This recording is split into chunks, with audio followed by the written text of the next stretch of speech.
আমি ধর্মান্তরিত হয়েছি আলহামদুলিল্লাহ। যখন আমার মা বড়দিন পালন করেন তখন আমার মাকে হ্যাপি ক্রিসমাস বলতেন। এখন আমার কি করা উচিত? আপনি জানেন, যখন আপনি মেরি ক্রিসমাস বলেছেন, আপনি শাহাদা দিচ্ছেন। নাউজুবিল্লাহ।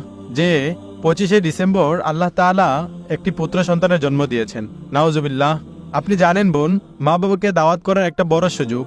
আল্লাহ সুবহানাহু ওয়া তাআলা সূরা লোকমান অধ্যায় 31 আয়াত 14তে বলেন, ووصينا الإنسان بوالديه আর আমি মানুষকে তার পিতামাতার সাথে সৎ ব্যবহারের জোর নির্দেশ দিয়েছি। এর পরের আয়াতে আল্লাহ তাআলা বলেন, সূরা লোকমান অধ্যায় 31 আয়াত 15তে বলেছেন, পিতামাতা যদি তোমাকে আমার সাথে এমন বিষয়কে শরীক স্থির করতে পীড়াপিড়ি করে যার জ্ঞান তোমার নেই, তবে তুমি তাদের কথা মানবে না এবং দুনিয়াতে তাদের সাথে সৎভাবে সহাবস্থান করবে। তাই যদি আপনার পিতামাতারা যদি আপনাকে শিরক করতে বলেন, তাহলে তাদের কথা মানবেন না। আপনি আপনার বাবা মাকে একটি সহজ প্রশ্ন করতে পারেন, ঈসা আলাইসাল্লামকে? তখন তারা বলবে, ঈসা আলাইসাল্লাম তিনি হচ্ছেন ঈশ্বর। তখনই আপনি দাওয়াত দেওয়া শুরু করুন যে একটি একক দ্ব্যর্থহীন বিবৃতি নেই, একক এবং অস্পষ্টও নেই পুরো বাইবেলে, যেখানে ঈসা আলাইসাল্লাম বলেছেন, আমি ঈশ্বর, আমাকে পূজা করো, যেখানে ঈসা আলাইসাল্লাম কখনো দেবত্ব দাবি করেননি। তাই তাদের বড়দিনের শুভেচ্ছা জানানোর চেয়ে আপনার বোঝানোর উচিত যে এটা হারাম।